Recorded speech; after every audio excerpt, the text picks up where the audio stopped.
آپ کو سنانی ہے، ذرا تھوڑی غور کریں. جو لوگ طریقت کے رستے کے مسافر ہیں نا، ان کو ذرا جلدی سمجھ آئے گی اس بات. بابا فرید الدین گنج شکر رحمۃ اللہ تعالی علیہ کے ایک مرید تھے، حضرت جمال الدین ہانسوی. بابا صاحب کو مرید سے بڑا پیار ہو گیا. وہ ہانسا کے رہنے والے بابا صاحب پاک پتن کے، تو وہ بیچارے اکیلے بھائی تھے، والد بھی فوت ہو گیا تو ماں بوڑھی تھی. بابا صاحب نے ان سے کہا کہ تو پاک پتن آ جا. کہنے لگے حضور ماں نہیں اجازت دیتی، اگر آپ کہتے ہیں تو آ جاتا ہوں. تو بابا صاحب فرمانے لگے اگر نبی پاک نے اویس کرنی کو بلایا ہوتا تو میں بھی تجھے بلا لیتا، لیکن نبی کریم علیہ السلام نے انہیں نہیں بلایا تو لہذا میں تجھے بھی نہیں بلاتا. لیکن پیار بڑا تھا تو بابا صاحب کہنے لگے چل تو پاک پتن نہیں آتا تو میں تو تیرے گاؤں آ سکتا ہوں. 3 سال بابا جی مرید کی خاطر اس کے گاؤں میں چلے گئے. ان بھی پیٹو جاندے نے مرید دی خاطر، پر مرید پجاروں والا ہونا چاہیے. اگر ہی وہ تو پھر انہوں نے راہ اوکھا لگتا ہے، پھر مشکل ہوتا ہے. چلے جاتے ہیں اب بھی چلے جاتے. ماڑا آئے تو انہوں کہنا تو جمعے راتی آئی سویرے 8 بجے. ہاں تو کدھر آ گئے؟ تگڑا آئے تو انہوں کہنے تو بڑی لیٹ آیا، تو راتی خواب بھی آیا سویرے. خدا بندہ یہ تیرے سادہ دل بندے کدھر جائیں؟ فقر بھی عیاری ہے، شہنشاہی بھی عیاری. میرے بھائی سنے، بابا صاحب نا 3 سال مرید کے ہاں چلے گئے. 3 سال ہانسا میں آپ نے قیام فرمایا. 3 سال. والدہ تو ان کی جلدی انتقال کر گئے، لیکن بابا صاحب وہیں رہ گئے. تو وہ حضرت جمال الدین بڑے خوبصورت تھے، بڑے پیارے تھے، ویسے بھی ادائیں بڑی اچھی تھی ان کی، عالم فاضل. حضرت خواجہ بہاؤالدین زکریا ملتانی ایک دفعہ پاک پتن آئے بابا فرید صاحب کو ملنے، تو انہیں جمال الدین ہانسوی پسند آ گئے. انہوں نے ملتان جا کے بابا فرید کو خط لکھا کہ میرے سارے مرید اور خلفاء لے لے، پر اپنا جمال الدین مجھے دے دے. تو بابا صاحب نے جواب میں ایک کی جملہ کا اور بڑا شاندار کہا. کہنے لگے بہاؤالدین حد کرتے ہو، کبھی کسی نے اپنا جمال بھی کسی کو دیا ہے؟ وہ تو میرا جمال ہے، یہ بھی کبھی کسی نے کسی کو دیا ہے؟ اللہ اکبر.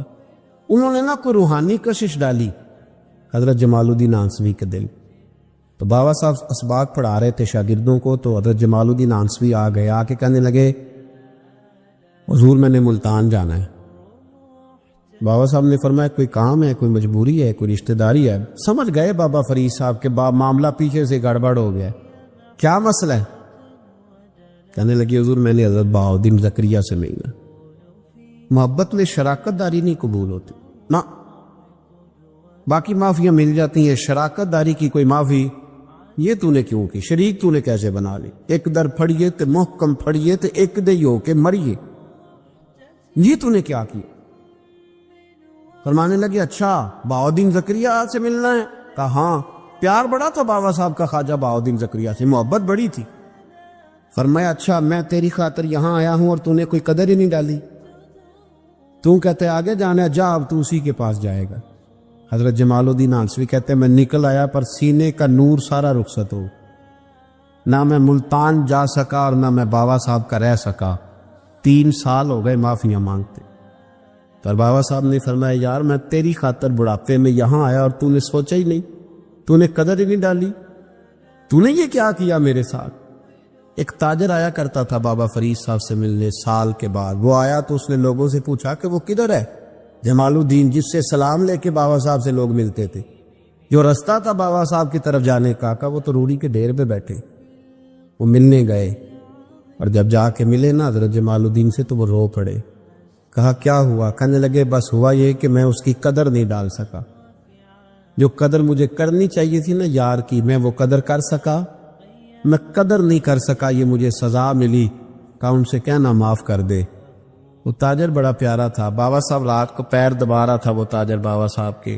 اس کا خیال تھا لوگ سارے جائیں گے تو بات کروں گا. پیر دباتے دباتے ساری دنیا چلی گئی، وہ بیٹھا رہا. بابا صاحب بولے، فرمانے لگے جاتا کیوں نہیں؟ جمال الدین کی بات کرنی ہے، جمال الدین کا ذکر کرنا ہے، چل کر. تو کہا حضور اب دیکھا نہیں جاتا، مہربانی فرمائیں. فرمایا یار اس نے دیکھ میرے ساتھ کیا کیا ہے؟ میں علاقہ چھوڑ کے یہاں آیا اس کی خاطر، اور وہ کہتا ہے میں نے آگے جانا ہے. اس نے توجہ ہی نہیں کی، اس نے میری محبت کو سمجھا ہی نہیں. فرمایا اسے کہنا میں اسے بھولا نہیں، میں روز اس کے لیے دعا کرتا ہوں. جا تو کہتا ہے تو اسے لے آ، حضرت جمال الدین ہانسوی جب آئے نا، اللہ والے پھر بھی سامنے والے پہ الزام نہیں ڈالتے، جب آئے نا تو کمزور ہو گئے تھے، وجود کمزور ہو گیا، آنکھیں باہر نکل آئیں، تو حضرت بابا صاحب انہیں دیکھ کے نا انہیں پھر بھی کچھ نہیں کہا، کہنے لگے فرید الدین، اپنے آپ کو ہی مخاطب، فرید الدین یہ تو نے کیا کیا؟ کوئی اپنے جمال کا اس طرح کا حال بھی کرتا ہے؟ ان کو جب معافی ملی تو وہ رو پڑے، کہنے لگے حضور میرے لیے دعا کریں، اب میں رضا میں ہی پردہ کر دوں۔ ان کا انتقال ہوا اور بابا صاحب نے خود جنازہ پڑھایا۔ سنو بخاری شریف، سنو بخاری، صحیح بخاری، حضرت عمر فاروق رضی اللہ تعالیٰ عنہ فرماتے میں تورات پڑھ رہا تھا، نبی پاک علیہ السلام مسجد نبوی میں آئے تو میں تورات پڑھ رہا تھا، تورات۔ حضور نے آتے پوچھا عمر کیا کر رہے ہو؟ یا رسول اللہ صلی اللہ علیہ وسلم تورات پڑھ رہا ہوں جو حضرت موسیٰ علیہ السلام پہ نازل ہوئی اللہ کی کتاب۔ نبی کریم علیہ السلام حضرت عمر کہتے ہیں کبھی مجھ سے ناراض نہیں ہوئے، پر آج حضور ناراض ہو گئے، چہرے پہ جلال آیا، اور محبوب کریم نے فرمایا عمر مجھے اللہ کی عزت کی قسم، اگر آج حضرت موسیٰ حیات ظاہری میں ہوتے تو میرا کلمہ پڑھ کے میری فرما برداری کر، اور تو ان کی کتاب پڑھ رہا ہے، ان کی کتاب۔ مسلمان کو کسی اور طرف نکلنے کی اجازت، یہاں تو گھر میں بھوک ہونا تو بندہ پڑوسی کے گھر سالن لینے جائے، اور اگر ہر چیز تجھے اپنے گھر ملے، ہر خیر تجھے ملے، پھر تو دائیں بائیں کیوں جائے؟ کس لیے جائے؟ تھوڑا سا اپنے اندر استقامت پیدا کریں، دین کی تہذیب کو بچائیں۔ رحمت اللہ علیہ درویش تھے دلی کے، بہت سارے لوگ مرید تھے، ایک بڑا خدمت گزار مرید تھا، مزدوری کرتا تھا، غریب تھا، تو 6 بیٹیاں تھیں اس کی۔ حضرت صاحب کے پاس روز آ کے کہتا حضور بچیوں کے لیے دعا کرے، اللہ کوئی اسباب پیدا کر دے، ایک بچی کی شادی کا خرچہ 1000 دینار ہے اور میں غریب ہوں۔ حضرت صاحب دعا کر دیتے۔ خانقاہ شریف کے تھوڑے ہی فاصلے پر حضرت جہاں بیٹھ کے مریدوں کی تربیت کرتے تھے، اس سے تھوڑا ہی فاصلے پر نا ایک عیسائی رہتا تھا، بڑا مالدار تھا، بڑی سارے اونٹ، گائیں، بھیڑ، بکریاں رکھی ہوئی تھی، اور حضرت شرف الدین رحمت اللہ علیہ کی بڑی مخالفت کرتا تھا۔ اور یہ جو آپ کا غریب مرید تھا، یہ اس کا پڑوسی تھا، ایک دن بلا کے نا ان کو کہنے لگا کہ تو کدھر جا کے جو ہے وہ ٹکرے مار رہا ہے، وہاں بھی کچھ نہیں ملنے والا، وہ تجھے کیا دیں گے جن کی خانقاہ خود چندے پہ چلتی ہے، مدرسہ چندے پہ چلتا ہے، مسجد چندے پہ چلتی ہے، تیری بیٹی کا معاملہ کہاں حل ہوگا؟ اس درویش نے کہا کہ تو میرے پیر کو نہیں جانتا، تو اجے میرا محبوب نہیں ڈٹھا، تو پتہ نہیں نا، تو اس رستے کا مسافر نہیں، تو نہیں جانتا، ان کا بس چلے نا تو وہ ہر قیمت میں میری بیٹیوں کی شادی کرا دے۔ اب وہ عیسائی تھا، کہنے لگا اچھا چلو ٹھیک ہے، اگر اتنی بات ہے نا تو جاؤ ان سے جا کے کہہ دو کہ 6 سال کے لیے میرے ساتھ معاہدہ کر لیں، وہ میرے جانوروں کو چارہ ڈال دیا کرے، 6 سال ڈیوٹی کرے، میں 6000 دینار دے دیتا ہوں۔ وہ میرے ساتھ 6 سال میرے جانوروں کو چارہ ڈالے رکھتے ہیں نا، ہم چارہ ڈالنے کے لیے ایڈوانس پیسے دے کے، اب تو لوگ انہیں بھی غلام ہی بنا لیتے ہیں، بڑی تھوڑی تنخواہ دیتے ہیں، ظلم کرتے ہیں، پورا معاوضہ نہیں دیتے۔ حضرت شیخ شرف الدین کے بارے میں وہ کہنے لگا جب اپنے پیر سے جا کے کہہ کہ میرے جانوروں کو 6 سال چارہ ڈالے، میں 6000 دے دیتا ہوں، تو جو کہتا ہے ہر قیمت پہ جانے کو تیار۔ اس نے جب یہ بات کی تو مرید نے ناراض ہو گیا، وہ لڑائی ہو گئی، گریبان پکڑ لیا، جھگڑا ہوا، بات بڑی دور گئی۔ اس طرح کی بات کرتا میرے حضرت کے بارے میں، تیرے جیسے کئی میں وہاں کام پہ رکھا دوں۔ جب وہ بڑی بحث ہوئی، بات محلے میں، علاقے میں پھیل گئی، دنیا نے سن لی، تو شیخ شرف الدین تک بھی پہنچ گئی۔ اس طرح جھگڑا ہوا ہے، لوگ سو گئے عشاء کی نماز کے بعد۔ حضرت صاحب نے نا سر پہ کپڑا لیا، اس عیسائی کے دروازے پہ دستک دی، وہ باہر آیا، فرمانے لگے لوگ تو سوچ سمجھ کے ملازم رکھتے ہیں، تو نے بھی تو سوچ ہی لیا ہوگا، تبھی تو مجھے آفر کی ہے، تو اپنی آفر پہ قائم ہے، واقعی مجھے رکھ لے گا اور 6000 دینار دے دے گا؟ کہنے لگا جا بابا کام کر اپنا۔ فرمایا نہیں، تو نے اتنے لوگوں میں بات کی، اتنی بحث ہوئی، تو قائم ہے؟ کہنے لگا میں تو قائم ہوں، پر آپ نے نہیں قائم رہنا۔ فرمایا میں سوچ سمجھ کے آیا۔ اس نے کہا آپ ڈیوٹی کریں گے، بھینسوں کو چارہ ڈالیں گے؟ فرمایا ایک شرط، بس جب اذان ہو جائے نا تو مجھے رب کی نماز پڑھنے کی اجازت دے دے، باقی صبح و شام جو تو کہے گا۔ اگر اس غریب کی بیٹیاں بیائی جائیں تو مجھے اور کیا چاہیے؟ اس کی 6 بیٹیوں کا بوجھ ہے اس کے سر پہ، تو مجھے رکھ لے۔ اللہ اکبر۔ وہ کہنے لگا چلے پہ میرے ساتھ خط بندگی کر لے، آج کل ہم کام کرتے ہیں، اس زمانے میں خط بندگی ہوتا تھا، غلامی کا خط، قاضی شہر کے پاس، یعنی اس کا خیال تھا کہ چلو اس کام کی بات کروں گا تو بھاگ جائیں گے، فرمایا چل میں تیار ہوں۔ قاضی تک گئے، طے ہو گیا، 6,000 دینار دے دیے۔ حضرت نے مرید کو بلایا، فرمایا پتر یہ لے جا، جا میری بیٹیوں کو روانہ کر دے۔ کہنے لگا حضور یہ کیا کر رہے ہو آپ، کچھ سوچے؟ فرمایا یار جب تجھے بیٹا بنا لیا تو پھر میری پوتیاں تو لگتی ہیں نا، میرا حق تو بنتا ہے نا، جا کے ڈیوٹی کر، ان کو بیاہ دے۔ بات پھیل گئی، بادشاہ بھی عقیدت مند تھا، وہ 12,000 دینار لے کے پہنچا۔ کیا بتاؤ ان رب کے بندوں کا دل کیسا ہوتا ہے، کیا درد ہوتا ہے، کیا رنگ۔ 12,000 دینار لے کے بادشاہ آیا اور آ کے حضرت کو پیش کیے کہ حضور آپ دیں اس عیسائی کو ڈبل دیں اور جائے کام کرے۔ آپ فرمانے لگے تو پیسے دے، شرطیں نہ لگا، میرا جہاں دل کرے گا میں خرچ کروں گا، مجھے تو مزہ ہی اب آنے لگا ہے، ابھی تو لطف آ رہا ہے، ابھی تو ذائقہ آیا ہے کچھ کرنے کو، پیسے دینے ہیں تو دے، پابندی نہ لگا، جہاں میرا دل کرے گا میں۔ اس نے کہا حضور ٹھیک ہے رکھ لے۔ حضرت نے فجر مسجد میں پڑھی، جیب میں 12,000 دینار تھے، اعلان فرمایا بھی کسی اور کی بیٹی بھی بیٹھی ہے تو پیسے میرے پاس ہے۔ وہ 12,000 دینار بھی بانٹ دیا، اور 12,000 دینار بانٹ کے نا تو پھر چلے گئے کھیت میں چارہ کاٹنے۔ اس عیسائی کو کسی نے بتلایا کہ ان کے پاس تو 12,000 آیا ہے پر تجھ سے جان نہیں چھڑائی انہوں نے، وعدہ یہ ہوا تھا کہ 6 دیں گے تو جائیں گے، جب تک دیں گے نہیں تیرے گھر میں کام کریں گے۔ وہ نا چارہ کاٹ رہے تھے، حضرت صاحب تو وہاں پہنچ گیا، دور جا کے کھڑا ہو گیا، کہنے لگا بابا پہلے تو میں نے مسلمانوں کے اخلاق سنے تھے، اب تو میں نے دیکھ بھی لیے، پر یہ بتا جب 12,000 آیا تھا جان کیوں نہیں چھڑائی؟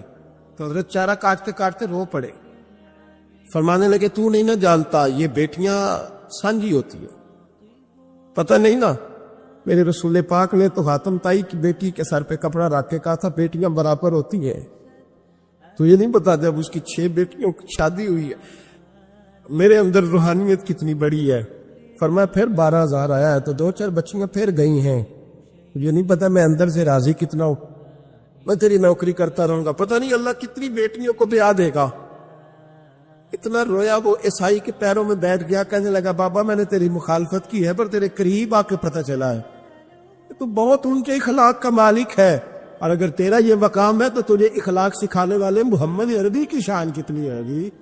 امام مالک کے پاس ایک بندہ آیا، اس نے کہا حضور میں درزی ہوں، ایک ظالم بادشاہ مجھ سے کپڑے سلواتا ہے، میں تو ظالموں کا مددگار نہیں نا، ایک ظالم بادشاہ مجھ سے، حضور میں تو مددگار نہیں نا ظالموں کا، جو فرمایا ظالموں کا مددگار بھی ظالم ہوتا ہے، تو کپڑے لے کے آتا ہے میں سی کے دے دیتا ہوں، ذمہ داری نہیں۔ یہ ایک آدمی دکاندار ہے، اس سے کوئی بندہ چیز خریدنے آئے گا تو تھوڑی کہے گا میں نے نہیں دے دی، تو دے گا۔ کوئی بندہ اگر کسی شخص سے کوئی کام کہتا ہے جو اس کی فیلڈ ہے، اس کا شعبہ ہے، اس کا معاش کا وہ سلسلہ ہے، کہتے یا رسول اللہ صلی اللہ علیہ وسلم ظالموں کا مددگار بھی ظالم، حضور نے فرما دیا۔ تو امام مالک سے بندے نے مسئلہ پوچھا، دل کی تختی پہ لکھنے والی باتیں ہیں، کہا حضور میں درزی ہوں، ظالم کپڑے سلواتے، میں تو مددگار نہیں نا۔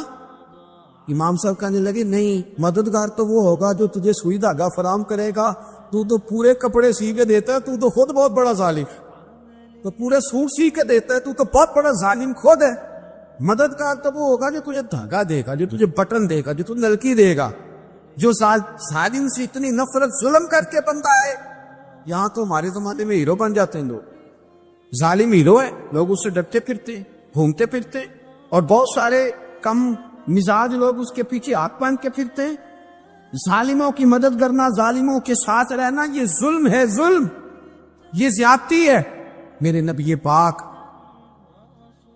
صلی اللہ تعالی علیہ وآلہ وسلم نے ارشاد فرمایا، یاد رکھو رب فرماتا ہے میں مظلوم کی مدد ضرور کروں گا، چاہے جلدی کروں چاہے دیر سے کروں، میں مظلوم کی مدد۔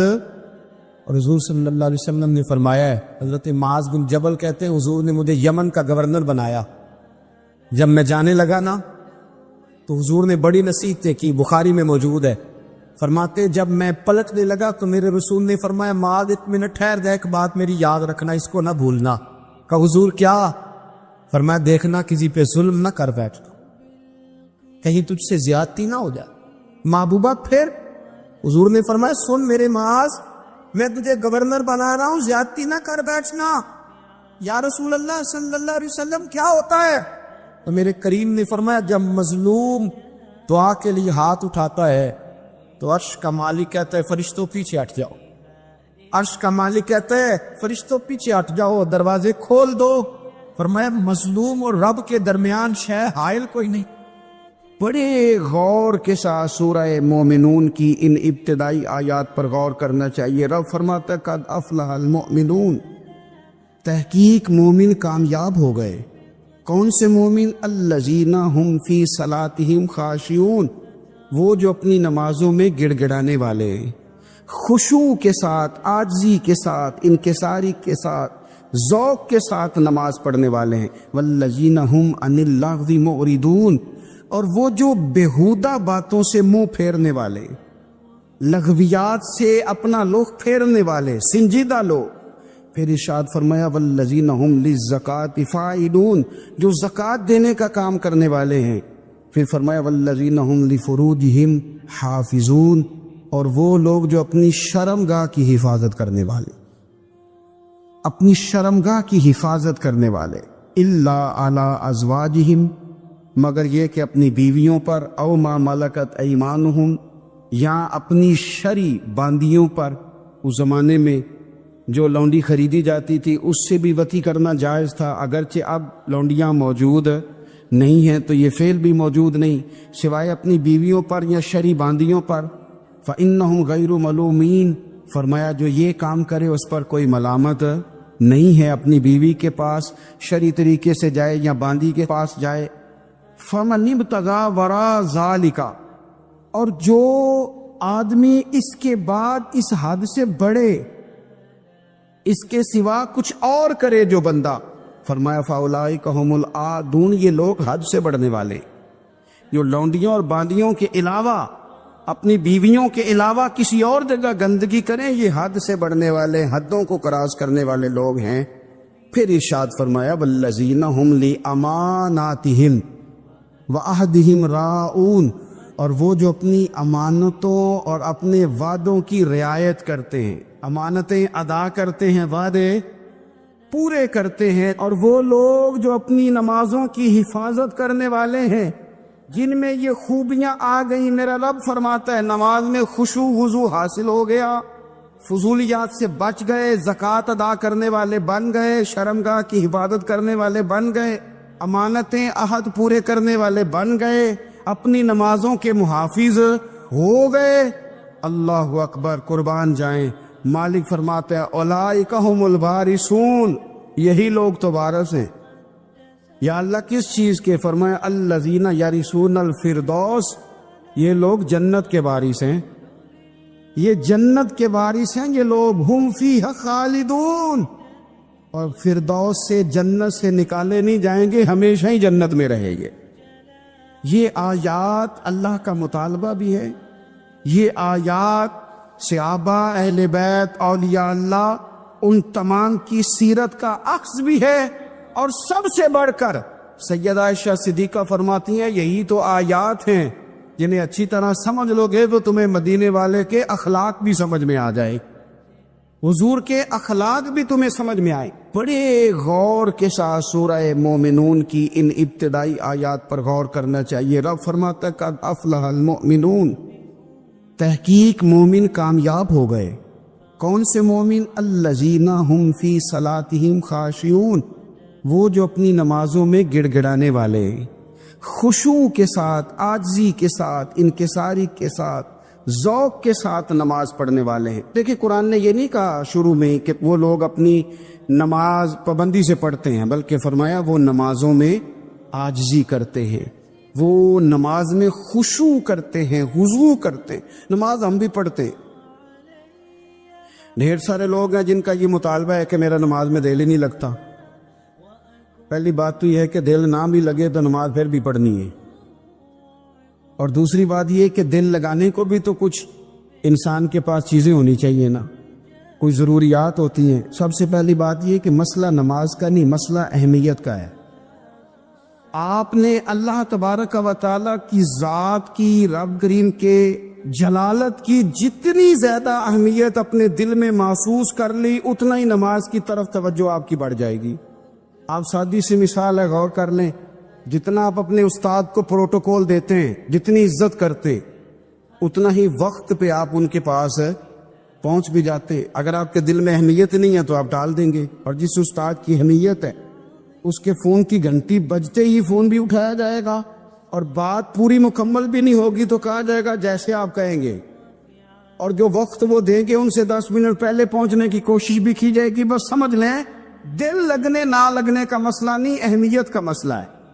آپ جتنی اپنے مالک کی بارگاہ کی اہمیت سمجھ لیں گے، اتنا ہی وقت پہ مسجد آئیں گے، اتنا ہی شوق سے نماز پڑھیں گے۔ دوسری بات، نماز کے ترجمے پہ غور کریں۔ آپ یقین کریں، اگر نماز کا ترجمہ ہمیں آ جائے نا تو ہمیں تو یوں لگے کہ ہم تو اپنے مالک کی بارگاہ میں عرض و معروض کرنے حاضر ہوئے۔ یہ سورہ فاتحہ ہی دیکھ لیں آپ، حضور فرماتے ہیں، رب فرماتا ہے سورۃ فاتحہ آدھی میری ہے آدھی میرے بندے کی ہے۔ جب اس نے کہا الحمدللہ رب العالمین الرحمن الرحیم مالک یوم الدین ایاک نعبد و ایاک نستعین، جب یہاں تک وہ لفظ کہتا ہے تو یہ حصہ میرا تھا۔ اس نے اپنے رب کی تعریف کی، اور جب کہا نا اس نے اہدنا الصراط المستقیم، اب بندے نے التجائیں شروع کر دی۔ اس نے کہا کہ مالک بھی تو ہے، رحمان بھی تو ہے، رحیم بھی تو ہے، عبادت بھی تیری کرتے ہیں تو مدد بھی تو تجھی سے مانگنی ہے نا، اب مہربانی فرمانا اہدنا الصراط المستقیم، ہمیں سیدھا راستہ دکھا دے، صراط الذین انعمت علیہم، ان لوگوں کا راستہ دکھانا جن پر تو نے انعام کیا ہے، غیر المغضوب علیہم ولا الضالین، ان کے راستے پہ نہ چلانا ان پر تیرا غضب ہوا، جو گمراہ ہو گئے ان کے راستے۔ تو نماز میں جب ترجمے پر آپ کا غور ہوتا ہے تو آپ کا تو دل خود بخود لگ جاتا ہے، شوق پڑ جاتا ہے آپ کا۔ تو اتنی چیزیں ہم زندگی میں یاد کرتے ہیں، تو اگر ترجمہ بھی نماز کا یاد کر لیں اور پھر شوق سے پڑھیں تو آپ یقین کریں طبیعت کھنچی چلی آئے گی۔ ہمارے ہاں کچھ لوگ نماز پڑھتے ہیں پر بڑی لاپرواہی سے پڑھتے، کبھی ادھر دیکھتے ہیں کبھی ادھر دیکھتے ہیں، کبھی بال سہلاتے۔ وہ میں نے دیکھا ہے سجدے جا رہے ہیں تو سیانے سیانے بندے کبھی کپڑے کو چھیڑ رہے ہیں کبھی جگہ کو چھیڑ رہے ہیں۔ میرے نبی کریم صلی اللہ تعالی علیہ وسلم نے فرمایا ان لوگوں کا کیا حال ہے جو اپنی نماز میں نظریں آسمان کی طرف اٹھاتے ہیں، رکوع سے اٹھے تو اوپر دیکھنا شروع کر دیا، کیا حال ہے ان کا۔ اور پھر حضور نے ایک موقع پر تو سختی فرمائی، فرمایا جو نماز پڑھتے اپنی نظریں آسمان کی طرف اٹھاتا ہے وہ باز آ جائے، ورنہ ایسا نہ ہو کہ رب اس کی آنکھیں ہی چھین لے، باز آ جائے اس کام سے۔ خشوع کے ساتھ نماز پڑھے، عاجزی کے ساتھ نماز پڑھے، اس کا دل لگا ہوا ہو نماز کے اندر۔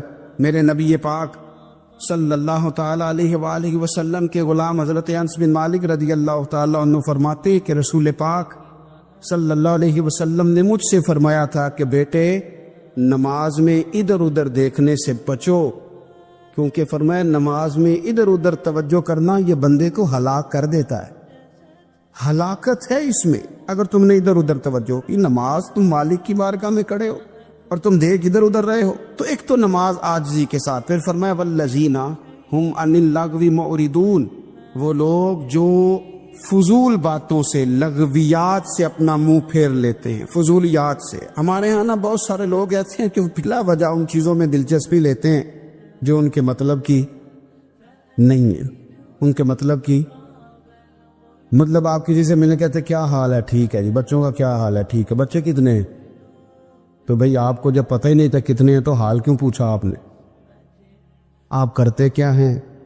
آپ کا بڑا بھائی کیا کرتا ہے، چھوٹا بھائی کیا کرتا ہے، ابا جی کیا کرتے؟ بھئی آپ کے مطلب کی بات نہیں، آپ مطلب کی مقصد کی بات کریں، بے مقصد باتوں میں الجھنے کی ضرورت نہیں ہے۔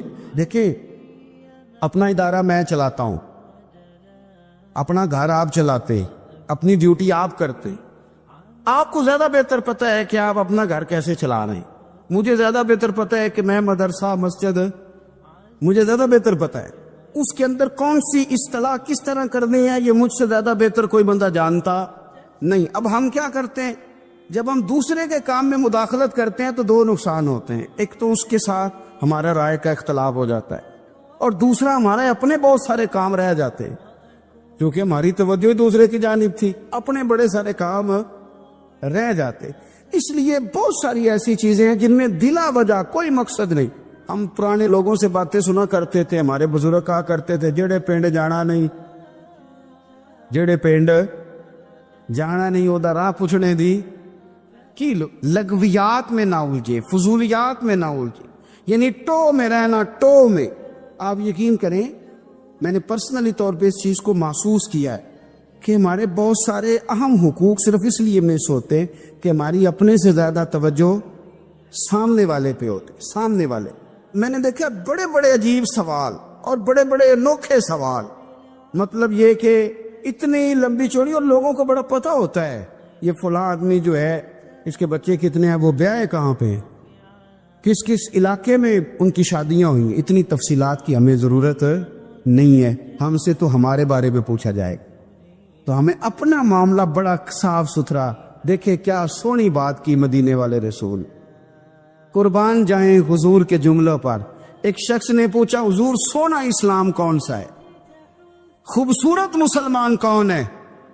تو نبی پاک صلی اللہ علیہ وسلم نے فرمایا وہ خوبصورت مسلمان ہے جو بات اس کے مقصد کی نہیں, بے معنی ہے وہ بات وہ چھوڑ دے.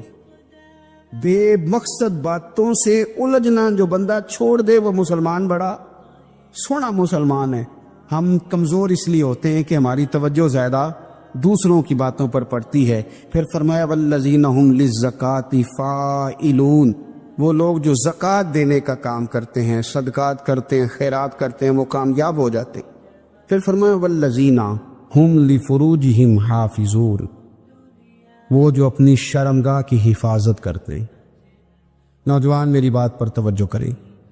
فرمایا وہ لوگ جو اپنی شرمگاہ کی, والذین هم لفروجہم حافظون, وہ لوگ جو اپنی شرمگاہ کی حفاظت کرتے. حضور غوث پاک رضی اللہ تعالیٰ عنہ فرمایا کرتے تھے دو چیزیں انسان اپنی سنبھال لینا, ایک پیٹ اور ایک شرمگاہ. تو فرماتے تھے ولایت اس کے بڑی قریب آ جاتی. ہم نہ ان لذات میں الجھ جاتے. سیانے سیانے بندے روٹی کمر سیدھی کرنے کے لیے کھانی چاہیے, زبان کے ذائقے کے لیے نہیں کھانی چاہیے. یہ زبان کا ذائقہ لگ جائے یہ کہیں کا نہیں چھوڑتا انسان. اپنی شرمگاہ کی جو لوگ حفاظت کر لیتے, کوئی بڑے سے بڑا گناہ کرنے سے بھی بندہ کافر نہیں ہوتا, بندہ کفر کرنے سے کافر ہوتا ہے. گناہ بڑے سے بڑا کرنے والا بھی گناہ گار ہے, کافر نہیں. لیکن بعض گناہ ایسے ہیں جو جس وقت بندہ کر رہا ہوتا ہے اس وقت وہ مومن نہیں ہوتا. میرے نبی کریم صلی اللہ تعالی علیہ وسلم نے فرمایا جب کوئی شرابی شراب پیتا ہے اس وقت مومن نہیں ہوتا. جب کوئی چور چوری کرتا ہے تو اس وقت مومن نہیں ہوتا. اور جب کوئی زانی زنا کرتا ہے تو تب وہ مومن نہیں ہوتا. اتنی دیر کے لیے اس کے دل سے ایمان نکال لیا جاتا ہے. یہ جو ہمارے لڑکے بن سنور کے نکلتے ہیں, یہ جو میک اپ کا خرچہ لڑکیوں کے برابر لڑکوں کا ہوتا جا رہا ہے, یہ جو لڑکے بھی رات کو چہرے پر کریم لگا کر کے سوتے, یہ بتا سکتے ہیں کہ مقاصد کیا ہے؟ بتا سکتے ہیں؟ یعنی بچے بھی بغیر شیمپو کے بال نہیں دھوتے. مثلا کیا کرنا ہے آپ نے اس کا؟ بڑی بڑی قیمتی چیزیں جو ہیں وہ آپ نے رکھی ہوئی ہیں. مقصد کیا ہے؟ یہ جو ہمارے بچے بن سنور کے نکل رہے ہیں تو کیا دعوت دے رہے ہیں سوسائٹی کو؟ شارٹ نکرے پہن کے جو نکلے ہوئے, اریاں لباس پہن کے نکلے ہوئے. اقبال نے کہا تھا دیار مشرق ہوس میں غلطاں, شباب اریاں شراب اسیاں, جسے بھی دیکھو غری کے اسیاں. ہم ایسی تہذیب کیا کریں گے؟ شباب اریاں, تم نے اپنی جوانی ننگی کر ڈالی ہے ساری معاذ اللہ. کن مقاصد کے لیے؟ میں وہ اعداد و شمار بتا نہیں سکتا. ہمارے ہاں گاند سستا ہو گیا ہے, لوگوں نے گناہ تک پہنچنا آسان بنا دیا ہے. آپ دیکھ لیں گندگی دروازے پہ اور گند موبائل میں. کیسے بچائیں ان بچوں کو؟ کیا کریں؟ کلیجے پھٹتے. ابھی باتیں سوچتے ہیں تو سوچتے ہیں آنے والی نسل کو کہاں لے جائیں, کہاں چھپائیں, کیا ایسا کریں کہ یہ بچ جائیں. خدا را قربان جائیں حضرت عثمان غنی پر. مصنف ابن ابی شیبہ میں صحابہ فرماتے حضرت عثمان غنی نا بڑے مالدار تھے. مال آتا ہے تو لوگ عیاش نہیں ہو جاتے. مال آتا ہے تو لوگوں کی خواہشات بہت بڑھ نہیں جاتی. بڑے مالدار تھے, مالدار بھی تھے اور سونے بھی بڑے تھے. حضرت اسامہ بن زید کہتے ہیں میں نے زندگی میں اتنا سونا بندہ نہیں دیکھا جتنے حضرت عثمان غنی خوبصورت تھے. پیسہ بھی, حسن بھی, لیکن فرماتے ہیں کہ حضرت عثمان غنی سب سے بڑھ کر اپنی شرمگاہ کی حفاظت کرنے والے اور سب سے بڑھ کر صلہ رحمی کرنے والے, رشتہ داروں سے اچھا سلوک کرنے والے, حیا والے, شرم والے, پاکیزگی والے. آپ کا ذہن ہے, آپ صبح اٹھتے ہی ذہن بنا لیں کہ میں نے آج اتنا سبق پڑھنا ہے, آج اتنی تفسیر دیکھنی ہے, اتنی عبادت کرنی ہے, فلانی نعت میں نے دیکھنی ہے, فلاں خیر کا کام کرنا ہے, فلاں آدمی کے ساتھ نیکی کرنی ہے. صبح ذہن بنا لیں, آپ کا ذہن وہی کام کرنے لگے گا. لیکن اگر صبح اٹھتے ہی ذہن میں گندگی ہے, رات کو سوتے ہی معاذ اللہ ذہن میں وسوسے ہیں, تو سارا دن وہی چکی چلے گی, وہی انداز رہے گا.